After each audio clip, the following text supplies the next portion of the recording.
तो iron man की trilogy काफ़ी ज़्यादा अमेजिंग है और मैंने पिछले 40 घंटों में आयरन मैन की तीनों पार्ट्स देख लिए। और मूवीज़ देखने पर मुझे कुछ ऐसे वेपन्स देखने मिले जो काफ़ी ज़्यादा यूनिक थे, और इसलिए आज हम आयरन मैन ट्रायोलॉजी के ऑलमोस्ट सारे वेपन्स की बात करने वाले हैं। तो शुरू करते हैं आयरन मैन 1 से, जेरिको। अब ये एक एक्सपेरिमेंटल मिसाइल थी जिसे बनाया गया था स्टार्क इंडस्ट्रीज़ में। टोनी स्टार्क ने इसे अफगानिस्तान में यूज़ किया, लेकिन ये नॉर्मल मिसाइल की तरह बिल्कुल नहीं थी। जेरिको जीपीएस पर काम करता है, मतलब फायर करने से पहले इस मिसाइल में टारगेट को लॉक करना पड़ता है। देखने में तो ये एक नॉर्मल मिसाइल जैसी है, लेकिन जब ये लॉन्च होती है तब इसमें से 18 छोटे मिनी मिसाइल निकलते हैं। Number 2, mark 1। टोनी का बनाया पहला आयरन मैन सूट, जिसे कबाड़ के कुछ टुकड़ों से बनाया गया था, लेकिन इसे एक हथियार भी बोला जा सकता है क्योंकि इसमें एक मैनुअल मिसाइल थी। यह आर्मर पूरा बुलेट प्रूफ था और इसमें फायर ब्लास्टर थे जो बहुत बड़े अमाउंट में आग रिलीज करते थे। मार्क 1 की वजह से टोनी की जान तो बच गई, लेकिन टोनी अपने आर्मर को वहीं छोड़कर अपने घर आ जाता है। लेकिन आयरन मैन 2 में अगर हम इस सीन को ध्यान से देखें तो वहाँ लिखा आता है कि मार्क 1 को फिर से बनाया गया था। Number 3, arc reactor. अब आर्क रिएक्टर को टोनी के पिता हॉवर्ड स्टार्क ने टेसरेक्ट से इंस्पायर्ड होकर बनाया था। वर्ल्ड वॉर 2 के बाद जब हॉवर्ड स्टार्क टेसरेक्ट पर कुछ एक्सपेरिमेंट कर रहा था, तब उन्हें आइडिया आया कि क्यों ना एक ऐसा पावर सोर्स बनाया जाए जिसका साइज कम हो। लेकिन उस टाइम की टेक्नोलॉजी काफ़ी लिमिटेड थी, इसलिए हॉवर्ड स्टार्क का आर्क रिएक्टर थोड़ा बड़ा बन गया, लेकिन ये पूरी स्टार्क इंडस्ट्री को पावर सप्लाई करता था। लेकिन जब टोनी स्टार्क पर 10 रिंग्स ऑर्गेनाइजेशन का अटैक हुआ, तब एक मिसाइल के फटने की वजह से उसके चेस्ट में कुछ शार्पनेल्स घुस गए और वो उसके हार्ट तक ना पहुंच जाए, इसलिए यंसेन एक इलेक्ट्रोमैग्नेट टोनी के चेस्ट में लगा देता है, और जिसे पावर मिलती थी एक कार बैटरी से। लेकिन टोनी ऐसा कब तक बैटरी लेकर घूमता, इसलिए वो छोटा सा आर्क रिएक्टर बनाता है, और बाद में यही arc reactor iron man suit को पावर देने लगा। टोनी ने टाइम के साथ आर्क रिएक्टर को इम्प्रूव भी किया, जिसे स्टार्टिंग में पैलेडियम पर काम करता था। बाद में टोनी ने न्यू एलिमेंट बेडेसियम से इसे पावर देना शुरू किया, और इन्फिनिटी वॉर तक आर्क रिएक्टर नैनो पार्टिकल्स पर काम करने लगा। आर्क रिएक्टर में से एक यूनि बीम रिलीज होती है, जिसे आयरन मैन का सबसे पावरफुल अटैक माना जाता है। Number 4, repulsor. यह आयरन मैन के प्राइमरी हथियार है। आयरन मैन अपने हाथों से एनर्जी बीम रिलीज कर सकता है, और ये टोनी ने मार्क 3 में सबसे पहली बार इम्प्लीमेंट किए थे। रिपल्सर को आयरन मैन की चेस्ट पर लगे आर्क रिएक्टर से पावर मिलती है, और यही रिपल्सर टोनी को फ्लाई करने में मदद करते हैं। अब एक सब्सक्राइबर ने मुझसे एक क्वेश्चन पूछा था कि जब टोनी और थैनोस टाइटन पर फाइट कर रहे थे, तब टोनी थैनोस पर अटैक करता है, लेकिन जब थैनोस इस एनर्जी अटैक को ब्लॉक करता है तब गॉन्टलेट में से कुछ मेल्ट हो रहा था। तो क्या टोनी के रिपल्सर इतने पावरफुल है कि ओरो मेटल से बने गॉन्टलेट को मेल्ट कर दे? तो आंसर है नहीं। टोनी के रिपल्सर पावरफुल है, लेकिन इतने भी नहीं कि न्यूट्रॉन स्टार जितनी फोर्स को जनरेट करे। जब आयरन मैन ने थैनोस पर अटैक किया, तब अगर हम स्लो मोशन में देखें तो वहाँ आपको एक पर्पल कलर का इफेक्ट दिखेगा, जिसका मतलब यहाँ पर पावर स्टोन यूज हो रहा था, और ये जो मेल्ट हो रहा है वो गॉन्टलेट नहीं बल्कि पावर स्टोन का एक इफेक्ट है। Number 5, fire arms. ये बेसिक से छोटे वेपन्स है जिन्हें आयरन मैन ने फाइटर प्लेन की मिसाइल को डिस्ट्रॉय करने के लिए यूज़ किया था, और फाइनल बैटल में जब आयरन मॉन्गर मार्क 3 को क्रश करने की कोशिश करता है, तब आयरन मैन ने फिर से इनका यूज़ किया था। Number 6, shoulder missile. ये छोटे मिसाइल आयरन मैन के शोल्डर पर होते हैं। इन्हें टोनी अपने आई टारगेट डिटेक्शन सिस्टम से यूज़ करता है। इन्हें यूज़ करने के लिए टोनी को सबसे पहले किसी टारगेट को लॉक करना पड़ता है, बाद में कुछ सेकंड्स बाद ये अपने आप फायर हो जाती है। टोनी स्टार्क ने इन मिसाइल का कई बार यूज़ किया, जैसे 10 रिंग्स ऑर्गेनाइजेशन के खिलाफ, बाद में विप्लैश के अगेंस्ट। चित्तौरी ने जब न्यूयॉर्क पर अटैक किया था, तब उनके शिप को डिस्ट्रॉय करने के लिए भी ये मिसाइल यूज़ किए गए थे, और इन्फिनिटी वॉर में टोनी ने इन्हें थैनोस के अगेंस्ट यूज़ किया था। Number 7, mini missile. ये मिसाइल टोनी के हाथ पर होती है। सबसे पहले इसका अपीयरेंस आयरन मैन 1 में हुआ, और ये छोटी सी मिसाइल ने पूरे टैंक को बर्बाद करके रख दिया। इन्हें ऑफलाइन होते हुए भी यूज़ किया जा सकता है। टोनी के घर पर जब अटैक होता है, तब टोनी ने इस मिसाइल को रिपल्सर की मदद से ब्लास्ट किया था, और फाइनल बैटल के टाइम पर पेपर पॉट्स ने सेम टेक्निक का यूज़ करके किलियन को मार दिया था। लेकिन जब टोनी ने नैनो टेक्नोलॉजी आर्मर बनाना शुरू किया, तब ये मिसाइल बॉडी के किसी भी पार्ट पर लॉन्च की जा सकती है, जैसे इन्फिनिटी वॉर में टोनी ने इसे अपने शोल्डर पर से लॉन्च किया था। Number 8, sonic taser. अब ये गैजेट खिलौने जैसा भले ही दिखता हो, लेकिन ये किसी भी इंसान को सिर्फ 15 मिनट में मौत के घाट उतार सकता है। इसे स्टार्क इंडस्ट्रीज ने बनाया था, लेकिन गवर्नमेंट ने इसे बैन कर दिया। ओबेडाया स्टेन के हिसाब से ये गैजेट इंसानों में कई तरीके की बीमारी इंजेक्ट कर सकता है। यह हथियार इंसान के कान के पर्दे फाड़ देता है, और टोनी स्टार्क तो टेम्परेरी बेसिस पर पैरालाइज हो गया था। इसके इफेक्ट से बचने के लिए एक स्पेशल ईयरबड्स पहनना पड़ता है, वरना अगर ऐसे ही यूज किया तो बस फिर कान के पर्दे को हमेशा के लिए बोलना पड़ेगा bye bye, tata, goodbye, गया। Ironmonger. अब वैसे तो ये एक आर्मर है जिसे ओबडास 10 ने कुछ साइंटिस्ट की हेल्प लेकर बनाया था, लेकिन यह आर्मर मार्क 3 से ज़्यादा पावरफुल था और ज़्यादा वजन होने की वजह से इसके बॉडी पार्ट्स हाइड्रोलिक सिस्टम पर काम करते हैं। सेम सिस्टम को हम रियल लाइफ में जेसीबी में देख चुके हैं। आयरन मॉन्गर भी आर्क रिएक्टर पर काम करता है, लेकिन इसके वेपन बहुत ज़्यादा डेंजरस है, जैसे एक शोल्डर मिसाइल, मशीन गन जिसमें 200 बुलेट होती है और लेफ्ट आर्म पर 9 मिसाइल।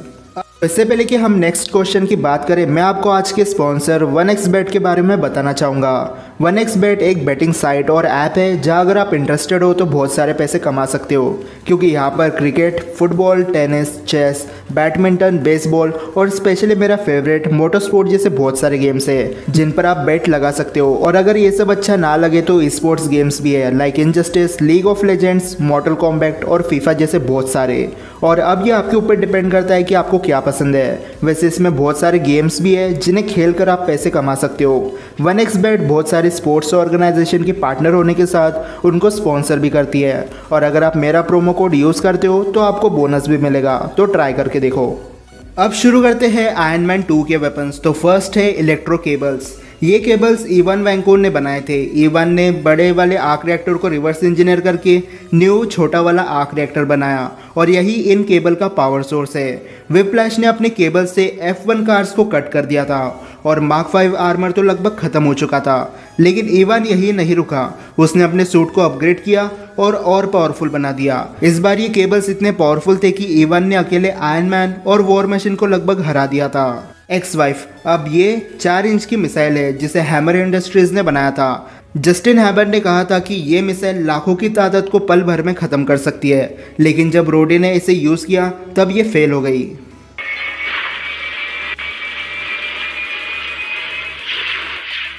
अब दिखने में ऐसा लगता है कि मिसाइल में कोई फॉल्ट है, लेकिन असलियत में वॉर मशीन की टेक्निक ही गलत थी। एक्स वाइफ एक ऐसी मिसाइल है जिसे फाइटर जेट्स यूज़ करते हैं, और इस मिसाइल को एक्टिवेट करने के लिए वॉर मशीन को कम से कम स्पीड ऑफ साउंड से ट्रैवल करना पड़ेगा, तब कहीं जाकर ये मिसाइल ब्लास्ट हो सकती है। Wrist missile. इन मिसाइल को टोनी ने मार्क 6 में लगाए थे। इनका पर्पस सिर्फ एक ही था कि एक बार में मल्टीपल टारगेट्स को नॉकआउट करना, और ऐसा हुआ भी। Plasma laser. Plasma laser iron man के सबसे पावरफुल वेपन में से एक है। टोनी ने सबसे पहली बार इन्हें यूज़ किया था आयरन मैन 2 में, जहां पर एक बार यूज़ करने पर टोनी ने मल्टीपल ड्रोन्स को कट कर दिया था। फिर टोनी ने इन्हें एवेंजर्स में यूज़ किया, एक बार हेलिकैरियर के पार्ट को कट करने के लिए और दूसरी बार लेवाइथन के आर्मर को काटने के लिए। इन्फिनिटी वॉर में आयरन मैन ने इस लेज़र से एलियन मेटल को काट दिया था, और एंड गेम में आउटराइडर्स को। सोचने वाली बात यह है कि इस लेज़र का टेम्परेचर कितना होगा। अगर आपको पता हो तो कमेंट्स में ज़रूर बताना। Hammer drones reactor. अब हैमर इंडस्ट्रीज स्टार्क इंडस्ट्री के साथ हमेशा कंपटीशन में रहती है, लेकिन जब टोनी ने आयरन मैन सूट बनाया था तब जस्टिन हैमर को भी एक सूट चाहिए था।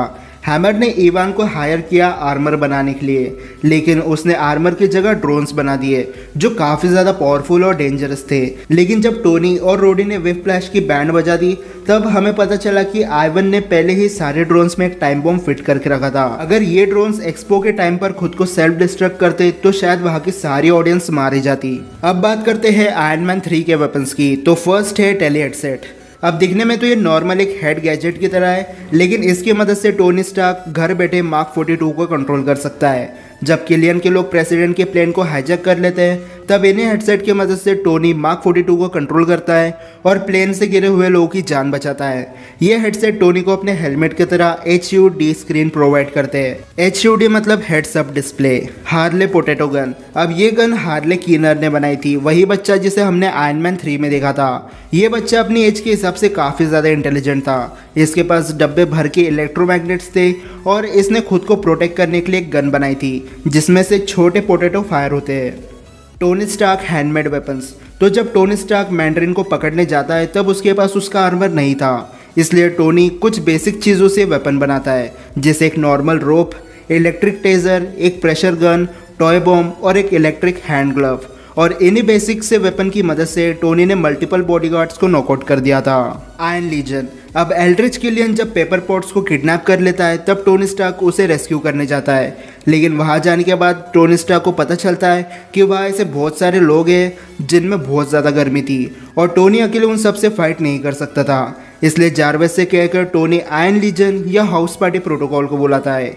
ये टोनी स्टार्क के बनाए 35 आर्मर्स है जो टोनी के कमांड को फॉलो करते हैं।